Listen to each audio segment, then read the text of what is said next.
dalam mimpi. Beberapa hari ini di lokasi syuting sinetron unggulan RCTI 7 Manusia Harimau, Amar Zoni si pemeran Rajo Langit seolah tak sanggup menepis kesepian saat ditinggalkan Ranti Maria. Ya, Amar memang syuting sendiri tanpa ditemani Ranti yang tengah liburan ke Bali. Tak kuasa menanggung rindu, lantas benarkah Amar sampai bernyanyi seraya memainkan gitar?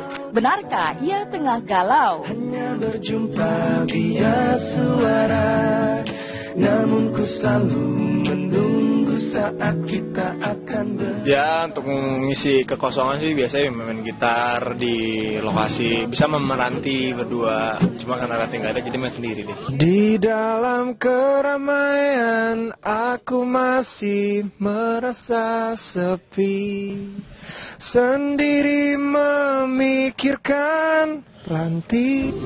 Kau genggam hatiku dan kau tuliskan namamu, kau tulis namamu. Ranti, aku tunggu kamu di sini. Cepet balik. Ya mungkin sedih aja, ditinggal orang yang disayangin kan mungkin kayak ngelamun gitu ya. Kayak ngelamun, kayak sedikit kayak stres. Ya biasalah pasangan remaja yang lagi dilanda asmara kan. Amar ditinggal Ranti galau.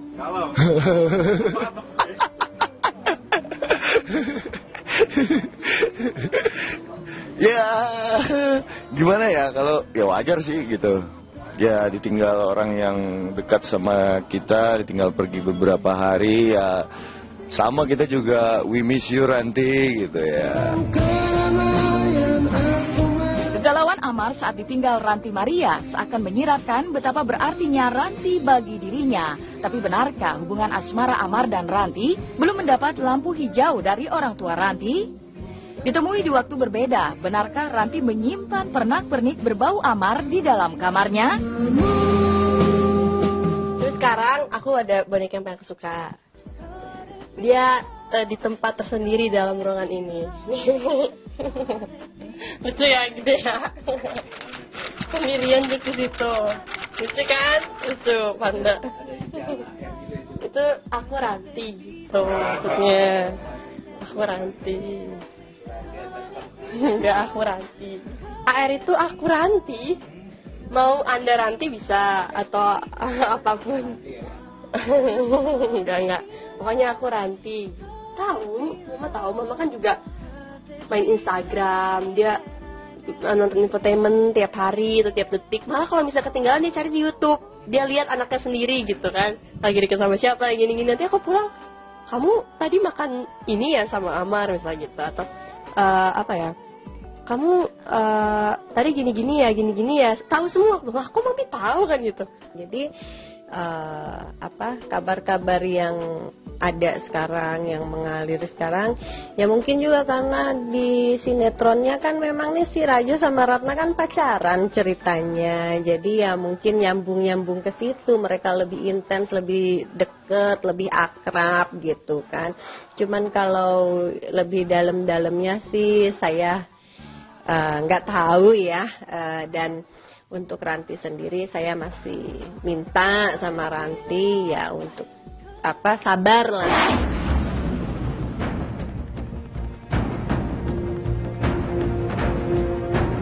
Dan polemik seputar kemenangan Angel Peters di ajang Indonesian Movie Awards 2015 dalam kategori soundtrack terfavorit terjawab sudah lewat beberapa bukti berupa pamflet resmi IMA 2015 yang di dalamnya tertera nama Angel Peters sebagai nomine ke-6 serta bukti hasil polling SMS.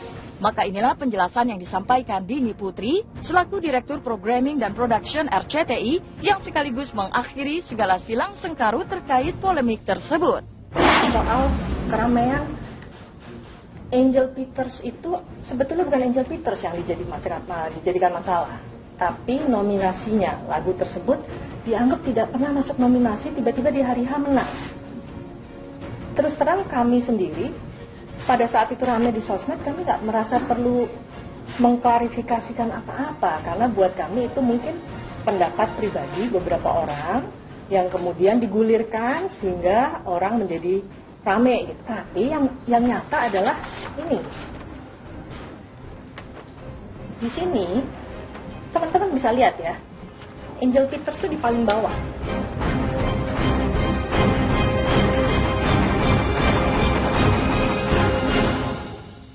Jumlah soundtrack Angel Peters 1306. Angka ini tidak mungkin muncul jika Angel Peters tidak masuk nominasi, hanya muncul di hari H dan tiba-tiba menang. Ya, jadi itu saya pengen mengklarifikasi. Ini statusnya lagu. Jadi tolong diingat bahwa ini bukan masalah Angel Peters atau bukan. Ini adalah perihal soundtrack yang masuk ke nominasi. Dan ini clear ya, 70,63%. Mungkin kalau saya nangkep kemarin bahasa Angel Peter, dia 73%, yang benar adalah 70,63%. Apapun itu adalah dominasinya dan dia yang menang. Saya berharap ke depan tidak perlu lagi ada bahasan-bahasan yang sebenarnya tidak perlu dibahas. Yang perlu kita bahas adalah bagaimana industri film nasional itu berkembang.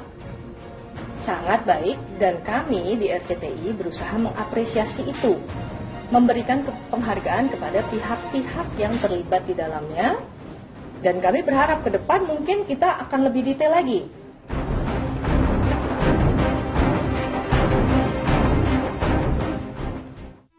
Demikian pemirsa, kabar terkini, terpercaya, teraktual yang kami sajikan hari ini. Terus saksikan Intens setiap hari Senin hingga Jumat pukul 6.30 pagi waktu Indonesia Barat hanya di RCTI. Besar hati mengakui kesalahan secara terbuka di hadapan media. Lantas benarkah Cita terancam bakal dicekal untuk manggung kembali di Hong Kong kalau tidak segera meminta maaf secara langsung? Terus kata Cita, kita pingin kamu minta maaf apa di Hong Kong. Kalau enggak kamu akan dikecam. Keluar dong ke media minta maaf, jangan cuma di somset doang. Kalau kakak nggak minta maaf sama kita juga bisa cekal kakak untuk konser lagi di Hong Kong. Jangan minta maafnya cuma di sosmed doang. Cita-cita minta maaf, jangan hanya di sosial media, tapi diadakan jumpa pers. Ya itu sih salah paham aja, karena kemarin sempat ke Hong Kong tuh. Ke Hong Kong, terus abis nyanyi, Cita langsung ke atas ke hotel. Cita nggak tahu kalau ada yang nonton, nunggu di bawah, terus nggak ada yang telepon. Waduh, nggak ada. Jadi Cita pikir, oh ya udahlah, udah nyanyi ini selesai tugas tidur. Kalau ternyata setelah jam 8 malam dari jam 3 sore, jam 8 malam baru bangun karena emang capek banget kan. Jadi pas baru bangun buka handphone, ternyata semua di Instagram pada ngambek lah. Dia minta maaf, jangan lewat Instagram maksud saya. Coba, dia kan melakukan hal itu kesombongan pakai perlakuan. Cobalah tolong minta maafnya pakai perlakuan juga. Ucaplah di kamera, apa susahnya gitu kan. Sama Demi di Hong Kong, sama rombongan Dadali gitu kan.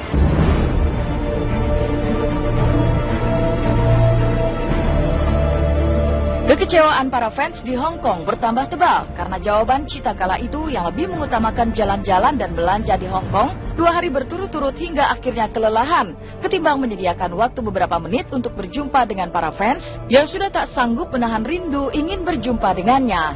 Lantas apa kata pengamat musik Ben Sleo terkait ancaman para fans dari Hong Kong tentang dugaan kesombongan Cita? Kalau nggak jalan-jalan sayang, karena lumayan juga sih kemarin udah sempat ke Hong Kong juga, terus ketagihan gitu kalau di Hong Kong. Karena pemandangannya indah loh. Terus juga belanja-belanja, yang paling penting sih ke Hong Kong belanja. Oke. Hong Kong sendiri tempat favorit kamu juga? Favorit banget.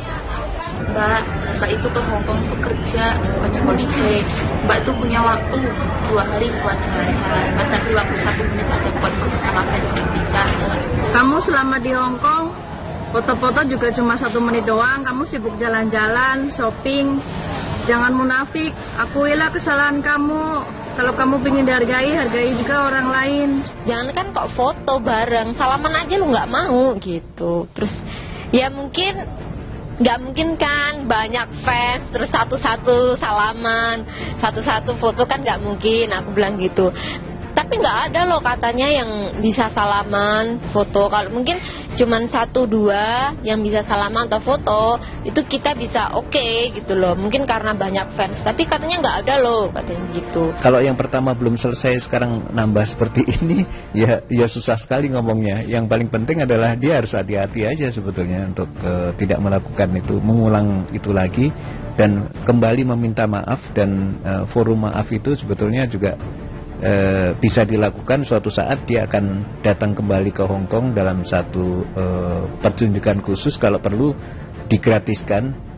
Dia meminta maaf di depan audiensnya, dan siapa tahu ini adalah satu hal yang akan cepat melupakan apa yang terjadi dengan teman-teman di Hong Kong.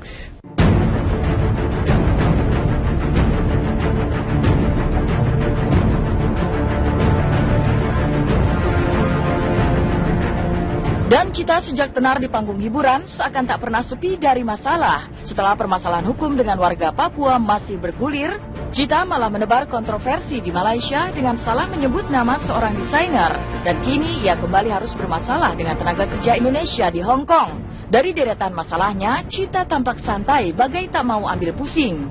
Lantas benarkah Cita acuh saja atau terkesan masa bodoh dengan setiap masalahnya? Mungkinkah rentetan persoalan ini membawa Cita ke jurang kehancuran? Sekarang tidak bisa mengecilkan arti media-media massa, apakah itu lokal daerah maupun yang nasional. Karena semuanya itu punya potensi untuk menjadikan seseorang itu menjadi besar. Kalau aku sih udah ya menganggap bahwa pekerjaan ini semua ya dari Allah bisa diambil kapan aja, jadi harus lebih ya legowo gitu.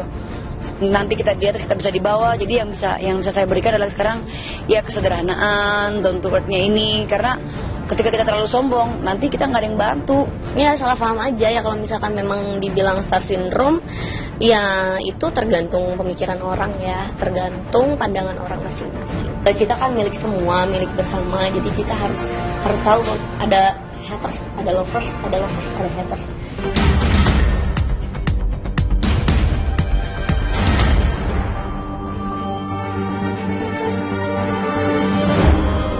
Meninggalkan cita-cita yang terancam dicekal di Hong Kong, maka inilah kedekatan Krisdayanti dengan para fans hingga mengundang mereka ke rumah dan makan bersama. Lantas seperti apa kedekatan KD dan para fans tersebut? Benarkah sampai ada fans yang melakukan operasi agar mirip dengan sang diva?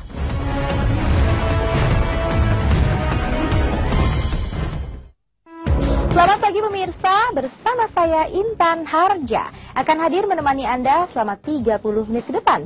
Dan setelah menguak kekecewaan para fans di Hong Kong, khususnya para TKI terhadap Cita Citata yang bahkan berujung ancaman dicekal, maka inilah kedekatan sang diva Krisdayanti yang hampir tidak ada jarak dengan para fans.